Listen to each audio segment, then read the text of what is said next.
ஆண்டவரும் மருமை இரட்சகருமாய் இயேசு கிறிஸ்துவின் நாமத்தினாலே வந்திருக்கிற ஒவ்வொருவருக்கும் வாழ்த்துதலையும் வணக்கத்தையும் தெரிவித்துக் கொள்கிறேன். இந்த சூரிய அஸ்தமன ஆராதனையில் இன்றைக்கு நமக்கு தேர்ந்தெடுக்கப்பட்ட ஒரு தலைப்பு என்ன அப்படின்னா, கிருபையும் சத்தியமும். நல்லா தெரிந்தது தான், கிருபையும் சத்தியமும். அதாவது நமக்கு பழக்கப்பட்ட ஒரு அருமையான ஒரு சொல். தமிழ் இலக்கணத்தில் அல்லது தமிழ் சொற்களில் இப்படி இரட்டை சொற்கள் அடிக்கடி வரக்கூடியது. சொல்லப்போனால் அந்தி சந்தி, காலை மாலை, அது மாத்திரமல்ல பழக்க வழக்கம், அக்கம் பக்கம், அப்படிலாம் நம்ம அடிக்கடி என்ன செய்வோம், நம்மளே அறியாமலே இரட்டை சொற்களை என்ன செய்வோம், சொல்லிக்கிட்டே இருப்போம். கிட்டத்தட்ட அப்படி சொல்கிறோம்ல, இப்படி இரட்டை சொற்கள் போல் இந்த கிருபையும் சத்தியமும் அப்படின்னு சொல்லி நம்ம வேதாகமத்தில் பார்த்தோன்னா ஏகப்பட்டதான வசனங்கள் கிருபையும் சத்தியமும் கிருபையும் சத்தியம். அது மாத்திரமல்ல, கிருபை சத்தியம் அப்படின்னு மட்டும் இருக்காது. எப்படிலாம் இந்த இரட்டை சொற்கள் கிருபையோடு சேர்ந்து வருதுன்னு பார்த்தா, 2 சாமுவேல் 15:20 கிருபையும் உண்மையும் அப்படின்னு வரும். 2 நாளாகமும் 30:9, நெகேமியா 9:31, 1 தீமோத்தேயு 1:2 கிருபையும் இரக்கமும் அப்படின்னு வரும். மாரி சங்கீதம் நமக்கு தெரிஞ்ச வசனம் நன்மையும் கிருபையும் என்னை தொடரும் அப்படின்னு வரும். ரோமர் 1:3 பவுல் அப்போஸ்தலன் எழுதின எல்லா நிருபத்திலையும் கூடுமான வரைக்கும் கிருபையும் சமாதானமும் உங்களுக்கு பெருக கிடவது அல்லது கிடைக்க கிடவது அப்படின்னு சொல்லி என்ன செய்வார், எழுதுவார். இப்படிப்பட்டதான இரட்டை சொற்கள் மிகவும் அர்த்தமுள்ளதாக இருக்கும். உதாரணமாக சில வீட்டில் பொண்ணு வீட்டுக்காரங்க மாப்பிள்ளை வீட்டுக்கு போய் தன்னுடைய பெண்ணை கொடுக்கறதுக்காக விசாரிக்கும் போது சொல்லுவாங்க, உங்களுக்கு தோட்டம் துறவு இருக்கா அப்படின்னு கேட்பாங்க. தோட்டம் துறவு ரெண்டுமே 2 சொற்கள், ஆனால் சொல்லும்போது தோட்டம் துறவுலாம் இருக்குதா அப்படின்னு கேட்பாங்க. அப்படின்னா தான் நம்ம பெண்ணை இப்படி நல்லா கொஞ்சம் வசதி வாய்ப்போடு இருக்கிற ஒரு மகனுக்கு கொடுக்கலாம் அப்படின்னு சொல்லி என்ன செய்வாங்க, விசாரிப்பாங்க. அந்த தோட்டம் துறவு இருக்குதா அப்படின்னு சொல்லும்போது அதில் ஏதோ ஒரு அர்த்தம் என்ன செய்யுது, இருக்குது, உள்ளடங்கி இருக்குது. அதே போல் இந்த கிருபையும் சத்தியமும் அப்படின்னு சொல்ல போனால் இதில் என்னெல்லாம் அடங்கியிருக்குது, இந்த கிருபையும் சத்தியமும் எப்படிலாம் வருது அப்படிங்கிறத நான் உங்களுக்கு என்ன செய்ய போகிறேன். இந்த நாளில் நான் கொஞ்ச நேரம் மட்டும் நம்ம தியானிப்போம். பைபிளில் இன்றைக்கி வாசிக்கப்பட்ட வேதாம பகுதியிலிருந்து நம்ம படிக்கிறோம். எப்படி எனில் நியாயப்பிரமாணம் மோசையினால் கொடுக்கப்பட்டது, கிருபையும் சத்தியமும் இயேசு கிறிஸ்து மூலமாய் உண்டாயின அப்படின்னு சொல்லப்பட்டது. நியாயப்பிரமாணம் கொடுக்கப்பட்டது, கிருபையும் சத்தியமும் இயேசு கிறிஸ்து மூலமாய் உண்டாயின. அது கொடுக்கப்பட்டது, இது உண்டாக்கப்பட்டது அப்படின்னு சொல்லி வேதாகமத்தில் நம்ம வாசிக்கிறோம். எப்படியெல்லாம் கிருபை யாருக்கு கொடுக்குறாரு, சத்தியம் எப்படி கிடைக்குது அப்படின்னு சொல்லிட்டு நான் உங்களுக்கு கிருபையும் சத்தியமும் எப்படி சேர்ந்து கிடைக்குது அப்படிங்கிறத நான் உங்களுக்கு சொல்ல போகிறேன். ஃபஸ்ட்டு கிருபை யாருக்கு கிடைக்குது அப்படின்னு சொல்லி பார்த்தோன்னா, நம்ம வேதாகமத்தில் வாசிக்கிறோம். நீதிமொழிகள் 3:34 யாக்கோபு 4:6 சொல்லியிருக்குது, அவர் அதிகமான கிருபையை அளிக்கிறாரே, அதனால் தேவன் பெருமையுள்ளவர்களுக்கு எதிர்த்து நிற்கிறார், தாழ்மையுள்ளவர்களுக்கோ என்ன செய்கிறாரு, கிருபை அளிக்கிறார் அப்படின்னு சொல்லப்பட்டிருக்குது. அதாவது தாழ்மையுள்ள குணத்தோடு இருக்கிறவங்க, உதாரணமாக நமக்கு சொல்ல போனால் பரிசேயு நாயக்காரன் 2 பேருமே தேவாலயத்துக்கு வர்றாங்க. தெரிஞ்ச சம்பவம் தான். பரிசேயன் என்ன செய்கிறான்னா அவனுடைய பெருமையெல்லாம் சொல்லி ஆண்டவர்கிட்ட ப்ரேயர் பண்ணுறான். அதே சமயத்தில் ஆயக்காரன் தூரத்துலேயே நின்றுட்டு மார்பில் அடிச்சுட்டு பாவியாக என்மேல் கிருபையாயிரும், அவ்வளோதான் அவனால் சொல்ல முடியுது. நான் அப்படி செஞ்சேன் இப்படி செஞ்சேன்னு என்ன செய்ய முடியல, சொல்ல முடியல. ஆண்டவர் அந்த தாழ்மையான குணத்தை மட்டும் என்ன செய்கிறாரு, அவன்கிட்ட எதிர்பார்க்கிறார். நம்மள நிறைய பேர் தாழ்மையாக இருப்போம், நிறைய பேர் நம்மளை மாதிரி யாரும் பேச முடியாது அப்படின்னு பெருமையும் இருக்கும். ஆனால் தேவன் சொல்கிறாரு, தாழ்மை உள்ளவர்களுக்கும் என்ன செய்கிறாரு, கிருபை அளிக்கிறார் அப்படின்னு சொல்லப்பட்டிருக்குது. அடுத்தது கர்த்தரை குறித்து சாட்சி சொல்லும்போது கிருபை அளிக்கப்படுகிறது. எப்படின்னு சொல்ல போனால், சீஷர்கள் இயேசு கிறிஸ்து மரித்து உயிர்த்தெழுந்த பிறகு எல்லா இடத்துலையும் சத்தியம் சொல்ல ஆரம்பித்தாங்க. அப்போஸ்தலர் 4:33 இப்படியாக சொல்லுது. எப்படின்னா, கர்த்தராகிய இயேசுவின் உயிர்த்தெழுதலை குறித்து அப்போஸ்தலர்கள் மிகுந்த பலமாய் சாட்சி கொடுத்தார்கள், அவர்கள் எல்லார் மேலும் பூரண கிருபை உண்டாயிருந்தது அப்படின்னு சொல்லியிருக்குது. அதாவது யாரெல்லாம் இயேசு கிறிஸ்துவனுடைய உயிர்த்தெழுதலை குறித்து பலமாக சாட்சி கொடுத்தார்களோ அவர்கள் எல்லார் மேலும் பூரண கிருபை என்ன செஞ்சிச்சா இருந்தது. நம்ம கிருபைன்னு அடிக்கடி சொல்கிறோம். கிருபைக்கு எக்ஸ்ப்ளனேஷன் என்னன்னு சொல்லி பார்த்தோன்னா, அது வந்து ஒரு தகுதியற்ற ஒரு ஆள் மீது தேவன் காட்டுகிற ஒரு ஈவு தான். உதாரணமாக சொல்லப்போனால், ஒரு நாங்கள் பேப்பர் வேல்யூஷன்லாம் போயிருப்போம், நீங்கள் எல்லாருமே பண்ணியிருப்பீங்க. இந்த மாணவர்களுக்கு மார்க் போடும்போது 35 மார்க் பாஸ் மார்க்குன்னா 30 மார்க்கு 29 மார்க்கு கிட்டத்தட்ட நெருங்கி வந்திருப்பான். அப்போது என்ன 5 மார்க் போட்டால் அவன் என்ன செஞ்சிடலாம், பாஸ் பண்ணிடலாம் அப்படின்னு சொல்லி பேப்பர் திருத்தும் போதே நம்ம மனசில் அந்த எண்ணம் வரும்போது எங்கேயாவது சின்ன சின்ன பாயிண்ட் எழுதியிருக்கிறானா, ஏதாவது டிராயிங் பண்ணியிருக்கிறானா, அதுக்கு 1 மார்க் 2 மார்க் போட்டு அந்த பையனை என்ன செய்வதுக்கு பார்ப்போம். அதாவது அவனுக்கு பாஸ் பண்ணுறதுக்கு தகுதி இல்லை, இருந்தாலும் அவன் மேலே ஒரு அன்பு, ஒரு ஈவு என்ன செய்கிறோம், காட்டுறோம். பார்த்தீங்களா, பைபிளில் சொல்லியிருக்குது எபேசியர் 2:8, கிருபையினாலே விசுவாசத்தை கொண்டு ரட்சிக்கப்பட்டீர்கள், இது உங்களால் உண்டானதல்ல, இது தேவனுடைய ஈவு. அதாவது நமக்கு ரட்சிப்பு வாங்கிறதுக்கு நமக்கு என்ன கிடையாது, தகுதி கிடையாது. அது யாரால் உண்டாயிருக்கிறது? இயேசு கிறிஸ்து மூலமாய் நமக்கு அந்த ஈவை என்ன செஞ்சிருக்கிறார், தேவன் கொடுத்திருக்கிறார் அப்படின்னு சொல்லப்பட்டிருக்கிறது. அப்போது இந்த கிருபையை யாரெல்லாம் வாங்குறான்னா, ஃபஸ்ட்டு தாழ்மையுள்ளவர்கள்னு பார்த்தோம். ரெண்டாவது, இயேசு கிறிஸ்துனுடைய உயிர்த்தெழுதலை குறித்து அல்லது சத்தியத்தை குறித்து யார் பலமாய் போதிக்கிறார்களோ அவர்களுக்கு எல்லார் மேலும் பூரண கிருபை என்ன செஞ்சிச்சா, இருந்ததா. மூன்றாவது நான் சொல்கிறேன், மற்றவர்களுக்காக ஜபிக்கும் போது நமக்கு என்ன கிடைக்குதுன்னா, கிருபை கிடைக்குது. உதாரணமாக மோசே வந்து இஸ்ரவேல் ஜனங்களை வழிநடத்திட்டு போகும்போது, நான் கூட போகிறேன்னா நீர் என்னோட முன்னாடி என்ன செய்யணும், வரணும். ஆண்டவர் சொல்லுவார், அவங்க வணங்கா கழுத்துள்ள ஜனங்கள், நான் முன்னாடி போக மாட்டேன், ஒரு தூதனை அனுப்புகிறேன் அப்படின்னு சொல்லுவார். நீங்கள் யாத்திராகமம் 33 அதிகாரத்தில் நீங்கள் அதை பார்க்கலாம். ஆனால் அவன் விடமாட்டான். என்ன சொல்லுவான்னா, இவ்வளவு ஜனங்களையும் வழி நடத்திட்டு போக வேண்டியிருக்க ஆண்டவரே அப்படின்னு சொல்லுவான், உம்முடைய கண்களில் இப்பொழுது எனக்கு கிருபை கிடைத்ததானால் நான் உம்மை அறிவதற்கும் உம்முடைய கண்களில் எனக்கு கிருபை கிடைப்பதற்கும் உம்முடைய வழியை எனக்கு அறிவியும், இந்த ஜாதி உம்முடைய ஜனம் என்று நினைத்தரலும். நான் எனக்காக ஜெபம்ல, இந்த ஜனங்களுக்காக தான் நான் என்ன செய்கிறேன், விண்ணப்பம் பண்ணுறேன் அப்படின்னு சொல்லி அவர் சொல்லுவார். அதற்கு அவர், என்னுடைய தயையெல்லாம் நான் உனக்கு முன்பாக என்ன செய்கிறேன் சொல்லிட்டேன்னு சொல்லிட்டு 17:33-17 சொல்லுவார், என் கண்களில் உனக்கு கிருபை கிடைத்தது, உன்னை பெயர் சொல்லி அழைத்து அறிந்திருக்கிறேன். மற்றவர்களுக்காக ஜெபம் பண்ணும்போதும் என்ன கிடைக்குதா, கிருபை கிடைக்குது. அடுத்தது, நீதிமான் உத்தமனாக இருக்கிறவங்களுக்கும் என்ன செய்து கிருபை கிடைக்குது. நம்ம முதல் ஜலப்பிரளயம் வரும் பொழுது இந்த உலகத்தெல்லாம் அழிக்கும்போது அந்த நோவாங்கிறதான ஒரே மனிதன் மட்டும் நீதிமானும் உத்தமனுமாக இருந்தான். பைபிளில் வேதவசனம் சொல்லுது 6:8, ஆதியாகமம் 6:8 சொல்லுது, நோவாவுக்கோ கர்த்தருடைய கண்களில் கிருபை கிடைத்தது அப்படின்னு என்ன செஞ்சிருக்கு சொல்லப்பட்டிருக்குது. ஸோ இப்படியெல்லாம் என்ன செய்திருக்குதுன்னா கிருபை கொடுக்கப்பட்டிருக்குது. நான் இந்த கிருபை எப்படி கொடுக்குறார் அப்படின்னு சொல்லி பார்த்தோன்னா, நம்ம எல்லாருமே பாவம் செய்கிறோம், செஞ்ச உடனே நமக்கு கிருபை கிடைக்குதா அப்படின்னா உண்மையிலே கிருபை கிடைக்குது.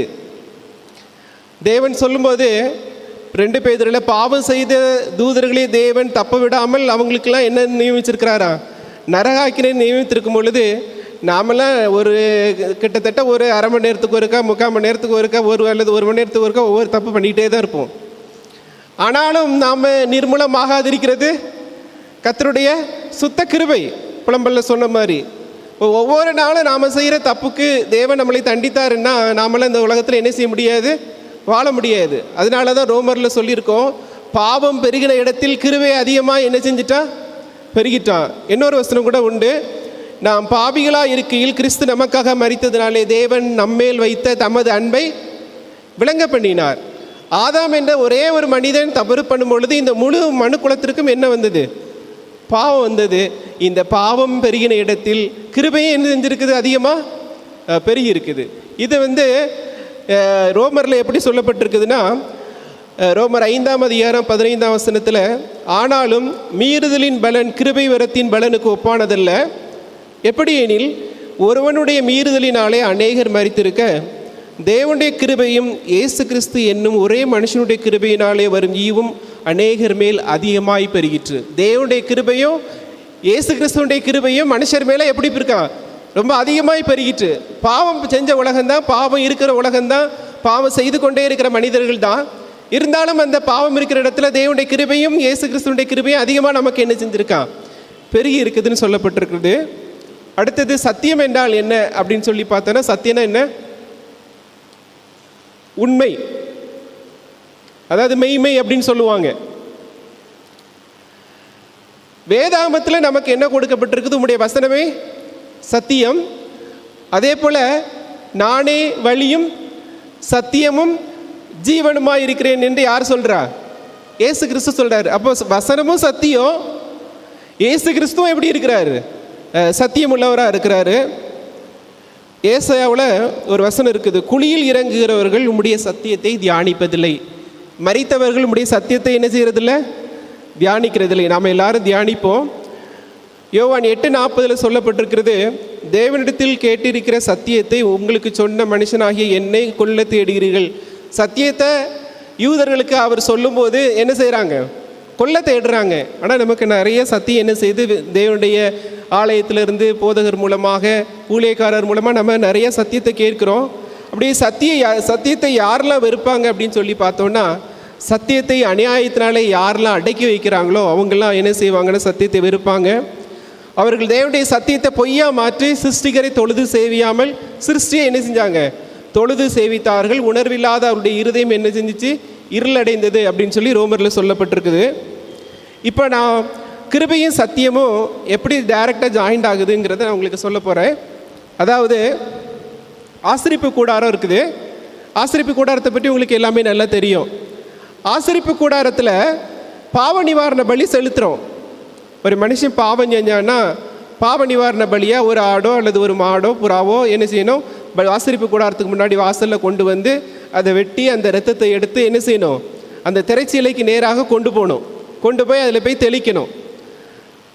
அங்கே போய் உள்ளே பார்த்தோன்னா மகாபரிசுத்தலத்தில் என்ன இருக்குது? கிருபையின் ஆசனம், கிருபாசனம் தான் என்ன செய்யுது? இருக்குது.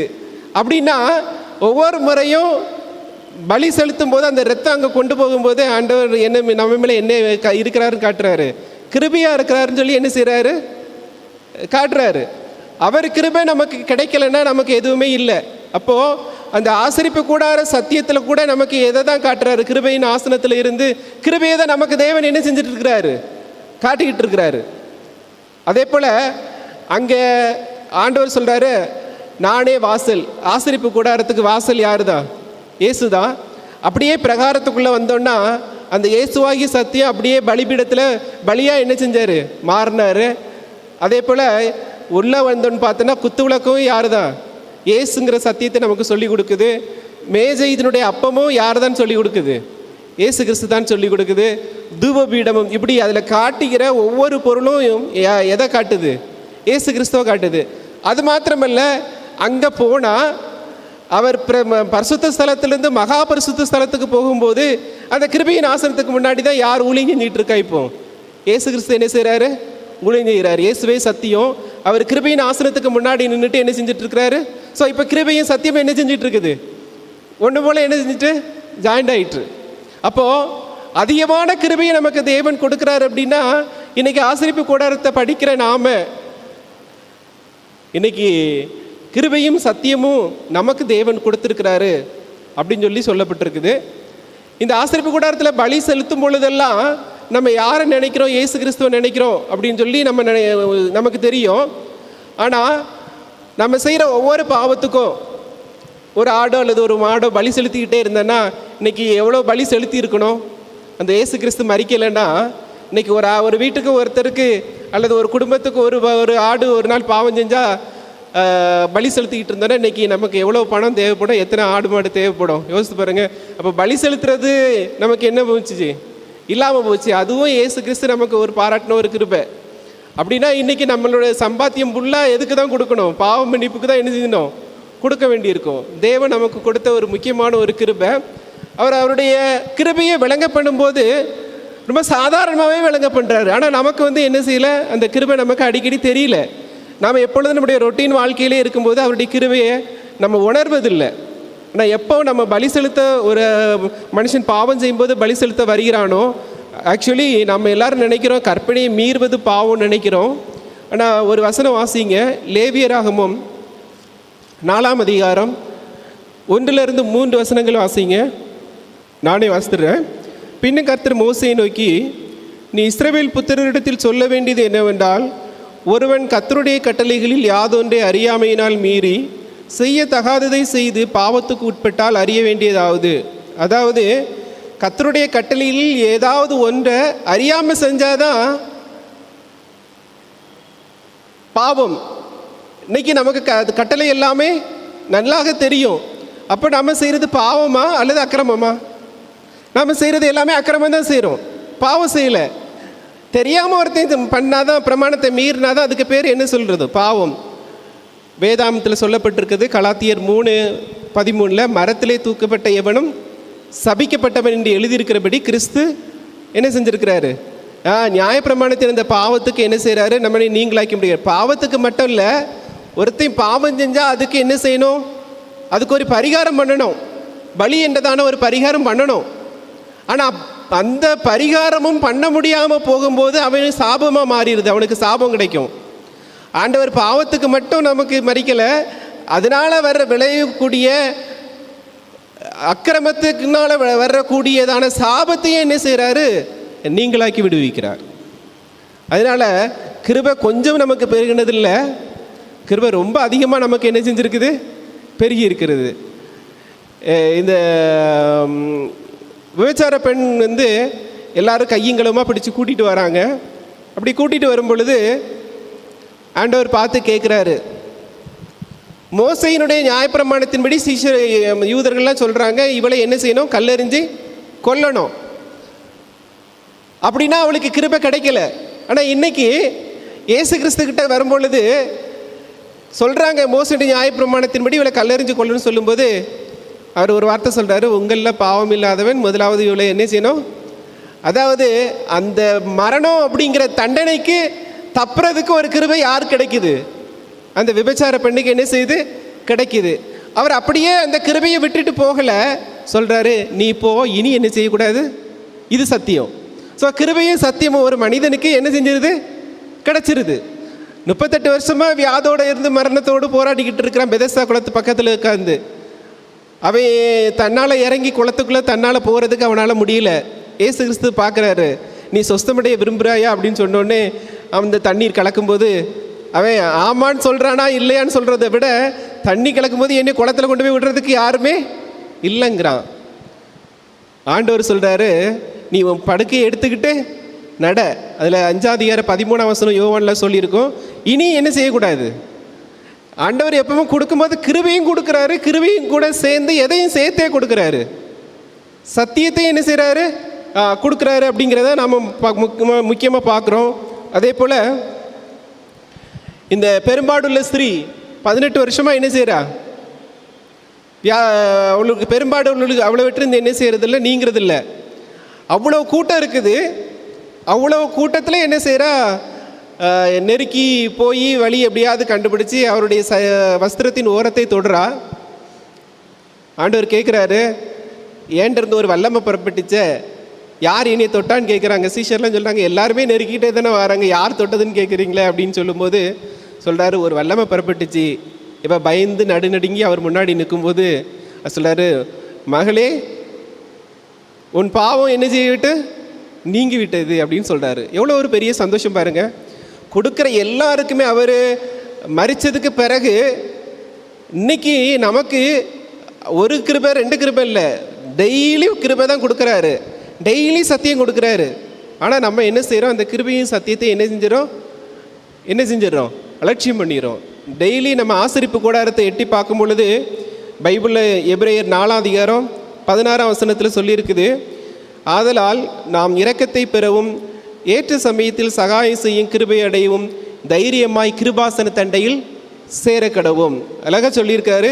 இரக்கத்தை பெறணுன்னாலும் ஏற்ற சமயத்தில் சகாயம் செய்யும் கிருபையை அடையவும் தைரியமாக எங்கே போய் சேரணும்? கிருபாசன தண்டையில் நமக்கு என்ன இருக்குது? கிருபையும் இருக்குது, சத்தியமாக என்ன செய்யுது? இருக்குது. அதனால தான் சங்கீத புஸ்தகத்தில் சொல்லப்பட்டிருக்கோம், 85 சங்கீதம் 10 சொல்லியிருக்கோம், கிருபையும் சத்தியமும் ஒன்றை ஒன்று சந்திக்கும். 85:10. 25:10 உங்களுடைய பாதைகள் எல்லாம் கிருபையும் சத்தியமானவை. 89 சங்கீதம் 14 கிருபையும் சத்தியமும் உமக்கு முன்பாக நடக்கும். 86:15 பூரண கிருபையும் சத்தியமுள்ள தேவன் அப்படின்னு சொல்லியிருப்பார். அதுமாதிரி நீதிமொழிகள் 3:3 சொல்லியிருக்கோம், என் மகனே நீ கிருபையும் சத்தியத்தையும் என்ன செஞ்சிக்க, உன்னுடைய ஆரமாக தரிச்சிக்க, அதாவது செயின் மாதிரி போட்டுக்க, அது உன்னுடைய இருதயத்தை விட்டு என்ன செய்யக்கூடாது, விலகக்கூடாது அப்படின்னு சொல்லியிருக்கோம். அதாவது கிருபையும் சத்தியமும் தேவன் நமக்கு கொடுத்த ஒரு பெரிய ஈவு, அதை நம்ம விட்டு என்ன செஞ்சிடக்கூடாதான், விலகிடக்கூடாது. கிருபையும் சத்தியமும் உன்னை விட்டு விலகாதிருப்பதாக நீ அவைகளை உன் கழுத்திலே பூண்டு அவைகளை உன் இருதயமாகிய பலகையில் என்ன செய்யுது, எழுதிக்கொள் அப்படின்னு சொல்லியிருக்கோம். அப்போ கிருபையும் சத்தியத்தையும் நம்ம மனசுல இருந்து என்ன செய்யக்கூடாது, நீக்கவே கூடாது. தேவன் ஒவ்வொரு நாளும் நமக்கு கொடுத்துக்கிட்டே இருக்கிறாரு. நீதிமொழிகள் 14:22 நன்மை யோசிக்கிறவர்களுக்கோ கிருபையும் சத்தியம் உண்டு. நீதிமொழிகள் 16:6 கிருபையினாலும் சத்தியத்தினாலும் பாவம் நிவிர்த்தியாகும். எப்படி ஆசரிப்பு கூடாரத்துக்கு உள்ளே போகும்போது கிருபையும் சத்தியம் அங்கே கிடைக்குதோ, அப்போ அங்கே என்ன செய்யுது, பாவம் நிவிர்த்தி ஆகுது. அதே போல் நம்ம என்ன செய்யணும், யோவான் 1:14 சொல்லப்பட்டபடி அந்த வார்த்தை மாம்சமாகி கிருபையினாலும் சத்தியத்தினாலும் நிறைந்தவராய் நமக்குள்ளே என்ன செஞ்சார், வாசம் பண்ணினார், அவருடைய மகிமையை கண்டோம் அப்படின்னு என்ன செய்யப்பட்டிருக்குது, சொல்லப்பட்டிருக்குது. ஸோ நாம் என்ன செய்யணும்னா அனுதினமும் கிருபையும் சத்தியத்தையும் யோசிக்கணும். தேவன் நமக்கு கொடுத்த கிருபையும் சத்தியத்தையும் யோசித்து நம்ம ஆண்டவருக்கு பிரியமாய் வாழ்வோம். ஆண்டவர் நம்மை ஆசீர்வதிப்பாராக. ஆமீன்.